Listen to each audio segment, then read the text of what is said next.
Hey YouTube, welcome back to my channel. This is Tainetta Irene, and today I'm going to be going over shaping nail tips. So this is something that I haven't shown on my channel yet, but this is a basic that everybody needs to get the perfect set.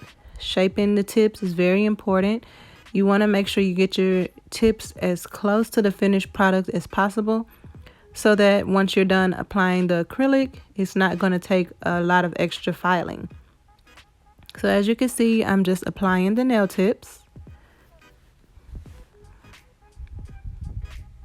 Once I get the tips applied, I just look at the hand to make sure that everything is glued straight, that none of the nails are crooked.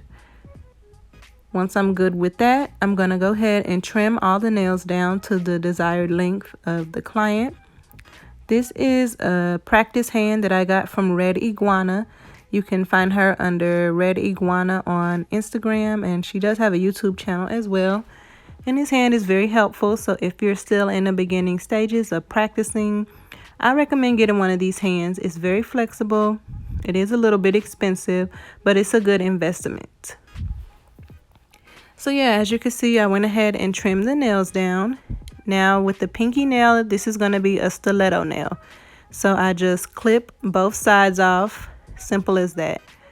I don't want to over trim the shape with the clippers or scissors, because once you cut it off, you can't get it back. So I prefer to just clip the shape close to what I'm getting and do the refining with my nail file. When I'm doing a stiletto shape, I'm going from one side to the other. You don't want to do one full side and then just do the other side. You want to go back and forth. Especially doing a stiletto shape, you have to gradually bring it to a tip. If you move too fast, filing one side completely in, it's possible that you could overfile it and end up with a crooked nail, or might have to start over because you messed up your shape. So just go from one side to the other. And one thing that I do is blend my tips. This is what I'm doing here. I'm just blending the ledge of the tip into the natural nail so that there won't be any ledges or humps or bumps, and that will help with applying the acrylic in a smooth layer.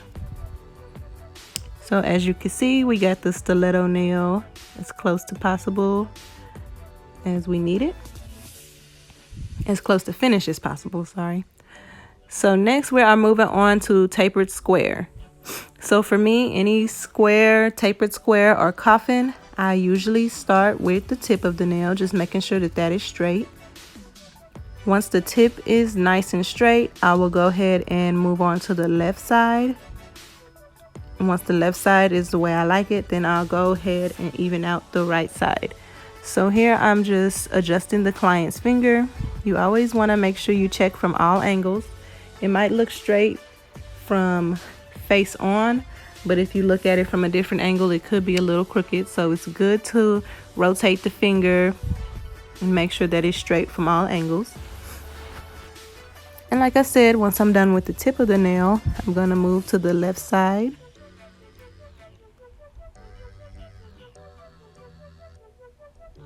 Once the left side is close to finished, I move to the right side.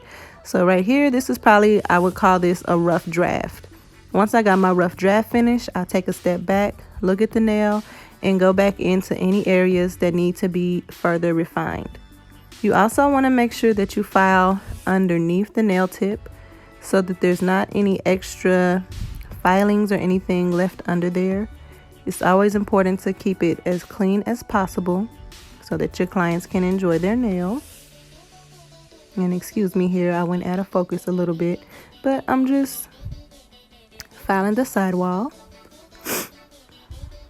And here I'm just showing you that this nail is straight. I'm gonna have to find something besides that white paper because it's hard to see. But as you can see, it's straight and even on both sides. So once I get the nail tip all straight and to the shape that I'm happy with, I'll just blend out the tip. You can do this as you shape, or you can shape all the nails and then go back and blend. There's really no difference in doing it either way. When you're blending the nail tips, you want to make sure that you're staying on top of the nail tip and you're not filing into their natural nail as much as possible. On a client, the natural nail will already have been prepped, so you don't want to over file on the natural nail. And here you can see I noticed that the tip wasn't as straight as I would like it, so I just went back to fix that. So now that we got the basics to shaping the nail tip down, I'm going to talk to you about how to hold your nail file. When you're filing the tip of a square or coffin nail, you always want to hold the nail file at a 90 degrees angle. This is going to be the best bet for getting you those sharp corners. You also want to make sure that you are touching the entire surface of the file to the nail tip. This is what's going to get you those straight lines. So as you can see here, I'm filing up the side wall of the nail, and I am making sure that the entire surface of the nail file is touching the nail tip. You also want to make sure that the black line in the middle of the nail file is facing you at all times. This is going to help reinforce that you're filing your nail tip straight. Anytime you see me filing underneath the nail, of course you can't see the black line, but when you're filing the actual sidewall, you want to make sure that that is facing you. So that means that you won't be filing any type of crooked lines or any type of shape that you don't want. Even if I'm filing up and down, as you can see here, the black line is still facing me. And as you go along, once you get done with the rough draft, you always want to make sure that you're checking everything. Here I noticed that the ring finger was just a little bit longer than the middle finger, so I went ahead and cut that down, and I'm going to file that back straight. Another tip for shaping nails is to be consistent. So what that means is you want all the shapes on every single finger to look consistent. You want them to look the same. A way that you'll do this is by comparing the nails. So every time I'm done with the nail, I take a step back and I compare the nail that I just did to the nails that I've previously shaped. If I see that anything needs adjusting, I'm not afraid to go back in and fix it. I know you probably heard people say that a successful nail set takes steps, and yes, you are following the steps, but right now we're following the step of shaping. So just because you've moved on to the next finger does not mean that you can't go and adjust another finger if you see that there's something that needs to be fixed. If you see that the nail tip is too small, this is the time to take it off and replace a new one. If you see that you've messed the shape up, this is the time to take it off and put a new one on.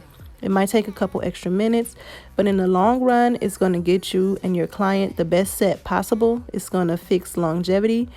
And I mean, your client will be a lot happier to see that you're fixing your mistakes instead of just trying to run with them and cover them up. So as you see here, I'm just cleaning everything up, and I'm going to do the exact same steps on the pointer finger.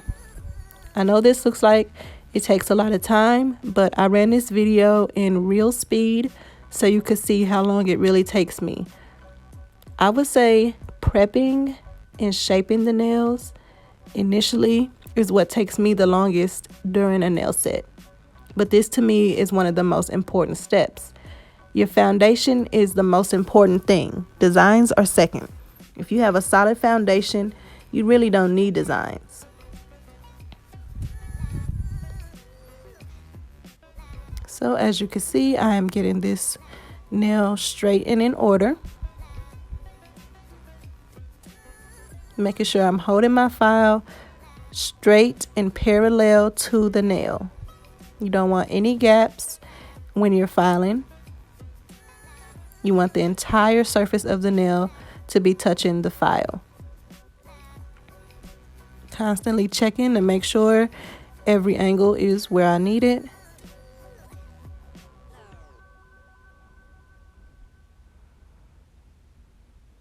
Going back and forth.